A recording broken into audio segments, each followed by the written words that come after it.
तो चलो भाई पशु परिचर वालों, तैयार हो जाओ आज की मैराथन के लिए। तो आज की इस मैराथन के अंतर्गत अपन राजस्थान की हिस्ट्री, कल्चर और ज्योग्राफी के क्वेश्चन करने वाले हैं। ठीक है, नए सिलेबस के अनुसार पशु परिचर के अंतर्गत 50 क्वेश्चन अपने किसके आएंगे, राजस्थान जीके के आएंगे। ठीक है, 50 क्वेश्चन।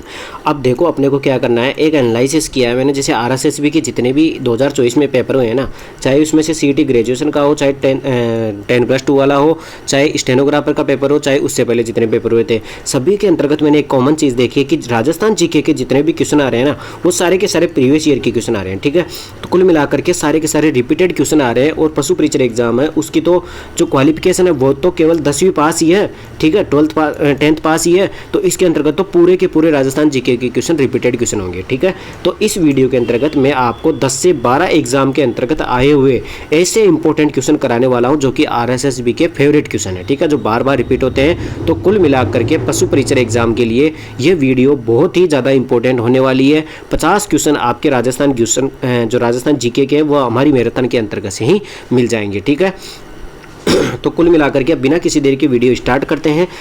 अगर आपने अभी तक चैनल को सब्सक्राइब नहीं किया तो चैनल को सब्सक्राइब कर दीजिए।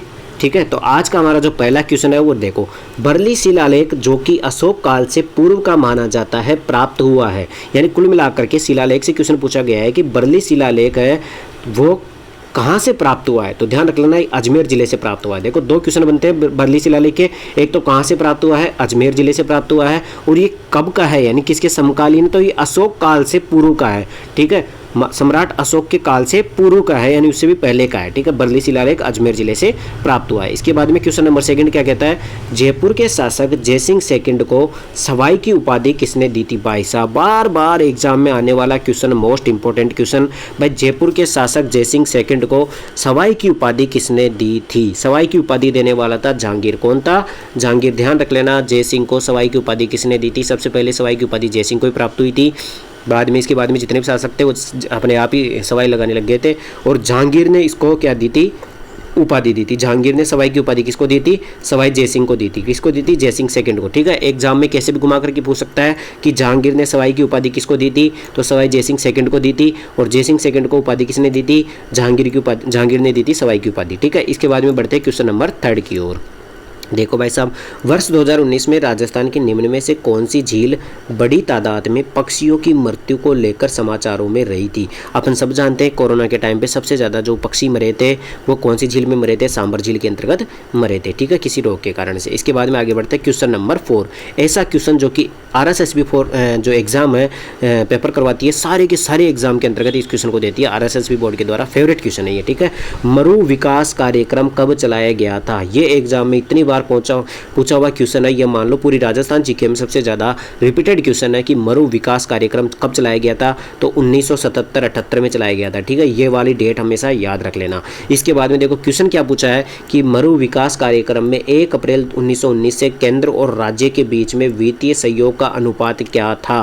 कुल मिलाकर के 1999 के बाद में केंद्र और राज्य के बीच में जो वित्तीय अनुपात था वो क्या था, तो यह है 75:25। ठीक है, 75:25 का अनुपात है किसमें, मरु विकास कार्यक्रम के अंतर्गत। और मरु विकास कार्यक्रम कब चलाया गया था, 1977-78 में चलाया गया था। ठीक है, कहाँ पर चलाया गया था, जितने भी अपने मरुस्थलीय इलाके हैं वहाँ पर चलाए गए थे, कुल मिलाकर के 4 जिलों के अंतर्गत। ठीक है, इसके बाद में देखो अगला क्वेश्चन क्या आता है, क्वेश्चन नंबर 5। देखो ये पॉलिटी का क्वेश्चन है, इसको तो अपन करने की जरूरत नहीं। अब बढ़ते हैं क्वेश्चन नंबर 6 की ओर। क्वेश्चन नंबर 6 है इंपॉर्टेंट क्वेश्चन है, 21 जून को सूर्य राजस्थान के किस जिले में लंबवत चमकता है। तो ध्यान रख लेना, राजस्थान में जो सूर्य सबसे ज़्यादा लंबवत किरणें गिरती है वो बांसवाड़ा जिले में गिरती है। इस कारण से वहाँ पर बहुत ज़्यादा ताप रहता है या गर्मी पड़ती है। ठीक है, तो कुल मिलाकर के राजस्थान के किस जिले में लंबवत चमकता है, तो बांसवाड़ा जिले में चमकता है। और कब चमकता है, 21 जून को चमकता है। कब, विश्व योग दिवस के दिन चमकता है। ध्यान रख लेना, इंपॉर्टेंट क्वेश्चन है। और आपको एक और क्वेश्चन ध्यान रखना है कि राजस्थान में सबसे तिरछी सूर्य की किरणें कहाँ पर गिरती है, तो गंगानगर में गिरती है। कहाँ पर गिरती है, गंगानगर में गिरती है। इंपॉर्टेंट क्वेश्चन है, बार बार एग्जाम में पूछा जाता है। इसके बाद में क्वेश्चन नंबर 7 क्या कहता है भाई साहब, निम्नलिखित में से कौन सा मंदिर गुज्जर प्रतिहार वास्तु शैली का नहीं है। बताओ भाई साहब, देखो गुज्जर प्रतिहार जो शैली है ना, इसी को महामारू शैली भी कहा जाता है। ठीक है, तो कंफ्यूज मत हो जाना। अभी ये पूछ रहा है कि कौन सा मंदिर गुज्जर प्रतिहार शैली का नहीं है। ठीक है, अब ऑप्शन दिखा देता हूँ आपको एक बार। देखो भाई साहब, अपने पास 4 ऑप्शन है, इनमें से बताओ भाई कौन सा गुज्जर प्रतिहार शैली का नहीं है, कौन सा महामारू शैली का नहीं है। ठीक है, क्वेश्चन नंबर 7। ठीक है, तो इसका आंसर बताओ भाई फटाफट, आराम से देख लो। देखो घोट मांगलोद का जो कौन सा दधी माता का मंदिर है, जो घोट मांगलोद नागौर है वहाँ पर दधी माता का मंदिर है, ये तो अपने गुजर प्रतिहार शैली में। किराड़ू का सोमेश्वर मंदिर भी गुजर प्रतिहार शैली में। ओसिया का सूर्य मंदिर भी गुजर प्रतिहार शैली में है। लेकिन चार चौमा का शिव मंदिर है, ये गुजर प्रतिहार शैली में नहीं है। ध्यान रख लेना, एग्जाम में हमेशा ये 3 ऑप्शन चेंज कर देता है, हमेशा चौथा ऑप्शन ये पूछता है। जैसे कि एक क्वेश्चन फेवरेट है ना आरएसएसबी का, कौन सा वाला, कि सवाई जयसिंह ने कौन सी वेधशाला, कहाँ पर सौर वेधशाला नहीं बनवाई थी, उसमें हमेशा ही दे देता आगरा में नहीं बनवाई थी। उसी प्रकार आरएसएसबी का ये फेवरेट क्वेश्चन है कि कौन सा मंदिर गुजर प्रतिहार शैली का नहीं है, तो ध्यान रख लेना चार चौमा का शिव मंदिर, चार चौमा का शिव मंदिर गुजर प्रतिहार शैली का नहीं है। इसके बाद में बढ़ते हैं क्वेश्चन नंबर 8 की ओर। चौहान वंश के संस्थापक सहसमल की राजधानी कौन सी थी? बताओ भाई साहब, चौहान वंश के संस्थापक सहसमल की राजधानी, कुल मिलाकर के सहसमल ने चौहान वंश की स्थापना कहाँ पर की थी? तो ये की थी सिरोही में। सिरोही में जो चौहान वंश की स्थापना की थी वो सहसमल ने की थी। ठीक है, सहसमल ने सिरोही को राजधानी बनाया था। ठीक है, इसके बाद में आगे बढ़ते हैं क्वेश्चन नंबर 9। देखो भाई साहब, क्वेश्चन नंबर 9 है, राजस्थान में प्रधानमंत्री कृषि सिंचाई योजना, प्रधानमंत्री किसान कृषि सिंचाई योजना का केंद्र और राज्य के बीच में वित्त पोषण का अनुपात। देखो एग्जाम में बहुत ज़्यादा पूछी जाती है, अपने ज्योग्राफी का क्वेश्चन है कि प्रधानमंत्री कृषि सिंचाई योजना में अनुपात क्या था? प्रधानमंत्री कृषि सिंचाई योजना में अनुपात हो जाएगा 60-40 का अनुपात। कौन सा अनुपात हो जाएगा? 60-40 का अनुपात। और जो मरु विकास कार्यक्रम था उसमें कितना अनुपात था? 75:25 था। ठीक है, इसमें कौन सा हो जाएगा? 60-40 का अनुपात हो जाएगा। इसके बाद में आगे बढ़ते हैं क्वेश्चन नंबर 10। क्वेश्चन नंबर 10 क्या कहता है भाई? देखो निम्नलिखित में से कौन सा मिट्टी और जिले सुमेलित नहीं है? देखो ये पूछ रहा है कि कौन सी मिट्टी कहाँ पर नहीं पाई जाती है, गलत कौन सा बता रखा है इसमें। देखो मध्यम काली मिट्टी, यानी काली मिट्टी बूंदी और बारा में, बिल्कुल सही बात है, अपन जानते हैं सभी। इसके बाद में लाल लोमी मिट्टी है, वो डूंगरपुर उदयपुर में, बिल्कुल सही बात है ये भी। इसके बाद में देखो ऑप्शन में दे रखा लाल और पीली मिट्टी और दे रखा भूरी और रेतीली कच्छारी मिट्टी। अब बताओ भाई साहब कौन सा आंसर गलत हो जाएगा इसमें से? तो ध्यान रख लेना, लाल और जो पीली मिट्टी है वह झालावाड़ कोटा में नहीं पाई जाती है। झालावाड़ कोटा में तो कौन सी पाई जाती है? काली मिट्टी पाई जाती है, तो ये गलत हो जाएगा। लाल लोमी मिट्टी कहाँ पर पाई जाती है? डूंगरपुर, बांसवाड़ा, उदयपुर, चित्तौड़गढ़, इनमें यानी कि दक्षिण के भाग है उनमें पाई जाती है। और जो भूरी रेतीली मिट्टी है वो भरतपुर, अलवर में, बिल्कुल सही बात है। तो कुल मिलाकर के कौन सा गलत हो जाएगा? लाल और पीली मिट्टी झालावाड़ और कोटा में नहीं पाई जाती है, यहाँ पर काली मिट्टी पाई जाती है। ठीक है, इसके बाद में क्वेश्चन नंबर 11। क्वेश्चन नंबर 11 कहता है 1908 में स्थापित राजपुताना म्यूजियम कहाँ है? बताओ भाई साहब, राजपुताना म्यूजियम कहाँ पर है? तो राजपुताना म्यूजियम है अजमेर में। अजमेर में जो अकबर का किला है वहाँ पर कौन सा म्यूजियम स्थापित किया गया है? राजपुताना म्यूजियम, जो कि राजस्थान का सबसे बड़ा म्यूजियम है। ठीक है, राजस्थान का सबसे बड़ा म्यूजियम कौन सा है? राजपुताना म्यूजियम है, जो कि अजमेर में स्थापित है। और कब स्थापना की गई थी? 1908 में। चारों क्वेश्चन एग्जाम में पूछे हुए क्वेश्चन है। राजपुताना म्यूजियम की स्थापना कब होती है? 1908 में। कहाँ पर होती है? अजमेर में होती है। राजस्थान का सबसे बड़ा म्यूजियम कौन सा है? तो राजपुताना म्यूजियम हो गया। इसके बाद में आगे बढ़ते हैं question number 12। Question number 12, Rajasthan में छावनी बोर्ड की स्थापना कहाँ की गई? राजस्थान में एकमात्र छावनी बोर्ड की स्थापना की गई है, कहाँ पर? नसीराबाद में। ठीक है, लेकिन वर्तमान की बात करें तो नसीराबाद में जो छावनी है उसको समाप्त कर दिया गया है। ठीक है, क्योंकि खर्चा ज़्यादा हो रहा था इसकी वजह से। इसके बाद में आगे बढ़ते हैं क्वेश्चन नंबर 13। क्वेश्चन नंबर 13 कहता है 2002 और 2003 में राजस्थान में कितने जिले सूखे से प्रभावित थे? 2002 और 3 की बात कर रहा है, ये बहुत पुरानी बात कर रहा है। तो उस टाइम पे सूखे जिले कितने थे इसे पूछ रहा है भाई, कहाँ पर सूखा पड़ गया था? ठीक है, राजस्थान में कितने जिले सूखे थे? तो 32 जिले सूखे थे। 33 में से 32 जिले सूखे थे उस टाइम पे। ठीक है, इसके बाद में आगे बढ़ते हैं क्वेश्चन नंबर 14। क्वेश्चन नंबर 14 क्या कहता है भाई? देखो एक सेकेंड। मुख्यमंत्री जी ने एक कवित्री पर विवादास्पद टिप्पणी के कारण त्याग पत्र देना पड़ा था। देखो क्या हुआ था कि राजस्थान की, अब देखो पॉलिटी का क्वेश्चन है, ठीक भी पढ़ लिया तो कोई नहीं, बता देता हूँ। महादेवी वर्मा पर टिप्पणी कर दी थी अपने एक मुख्यमंत्री ने, जिसके कारण से उनको इस्तीफा देना पड़ा था। ठीक है, तो वो कौन से मुख्यमंत्री थे आपको एक बार बता भी देता हूँ। जगन्नाथ पाड़िया मुख्यमंत्री थे अपने राजस्थान के, जिन्होंने महादेवी वर्मा पर विवादास्पद कोई टिप्पणी कर दी थी, जिसके कारण से उनको इस्तीफा देना पड़ा था। ठीक है, पॉलिटी का क्वेश्चन है, ज़्यादा ध्यान मत दो। इसके बाद में बढ़ते क्वेश्चन नंबर 15। देखो रागड़ी किस बोली की उपबोली है? मैंने आपको पहले भी मैराथन में कमेंट करने के लिए बोला था, ये क्वेश्चन बहुत ज़्यादा इंपॉर्टेंट है। रागड़ी किस बोली की उपबोली है? तो रागड़ी मालवी बोली की उपबोली है, ध्यान रख लेना। ढूंढाड़ी या मारवाड़ी मत कर देना, गलत हो जाएगा। ये मालवी की उपबोली है, कौन सी? रागड़ी। ठीक है, इसके बाद में आगे बढ़ते हैं क्वेश्चन नंबर 16। क्वेश्चन नंबर 16 है अपने प्रजामंडल से अपने को गलत युग्म को पहचानना है। ठीक है, किसको पहचानना है? गलत युग्म को। इधर तो दे रखा है प्रजामंडल और इधर दे रखा है उसके कार्यकर्ता। ठीक है, तो सबसे पहले दे रखा है करौली प्रजामंडल त्रिलोक चंद माथुर, बिल्कुल सही बात है।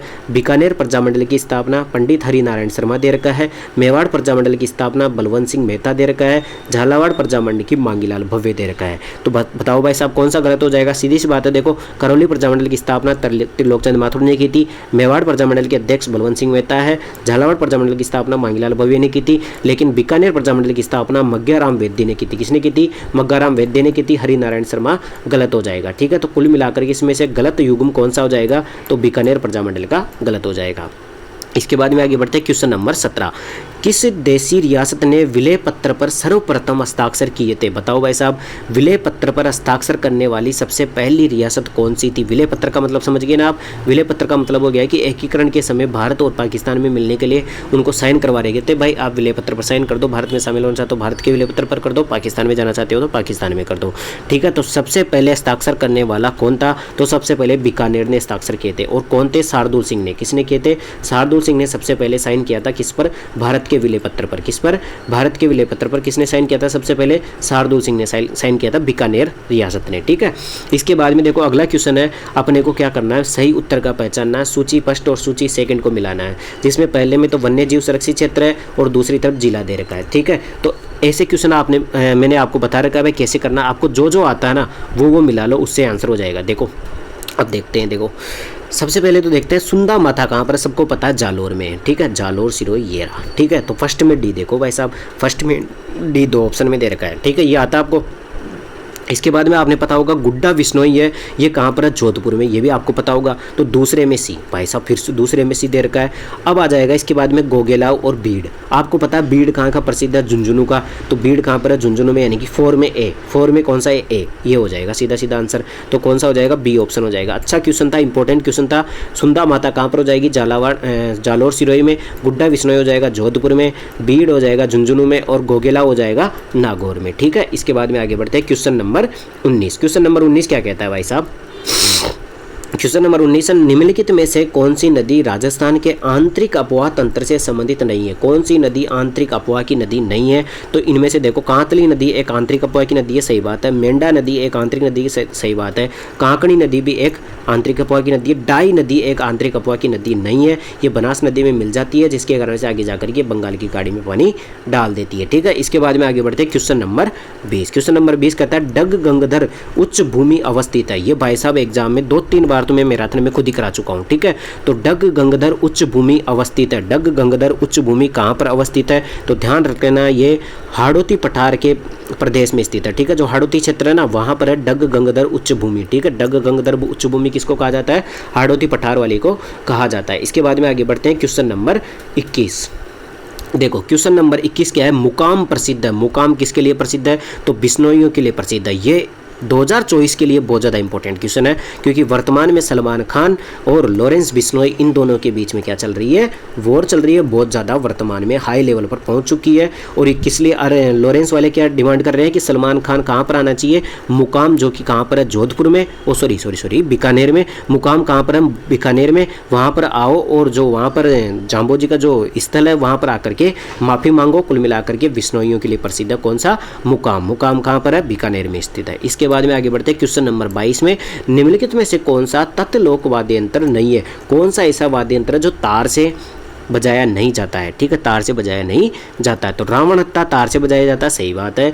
मादल, रवज और भपंग। बताओ भाई साहब कौन सा वाद्य यंत्र तत्व वाद्य यंत्र नहीं है? बताओ भाई साहब। तो इसमें हो जाएगा मादल। मादल एक कौन सा वाद्य यंत्र? चमड़े वाला, यानी कि अवनद वाद्य यंत्र है। कौन सा है? अवनद वाद्य यंत्र है मादल। ठीक है, ये एक तत्व वाद्य यंत्र नहीं है, बाकी सभी तत्व वाद्य यंत्र है। ठीक है, इसमें से ध्यान रख लेना, फड़वाचन में सबसे ज़्यादा उपयोग किया जाता है रावण हत्था का, और रणबेरी वाद्य यंत्र कहा जाता है किसको? भपंग वाद्य यंत्र को रणबेरी वाद्य यंत्र कहा जाता है। इसके बाद में आगे बढ़ते हैं क्वेश्चन नंबर 23। क्वेश्चन नंबर 23 है, निम्नलिखित में से कौन सा कृषक आंदोलन भील जनजाति से संबंधित नहीं है? संबंधित है। कौन सा किसान आंदोलन है जो कि भील जनजाति से संबंधित है? तो इसमें आ जाएगा मेवाड़ पुकार।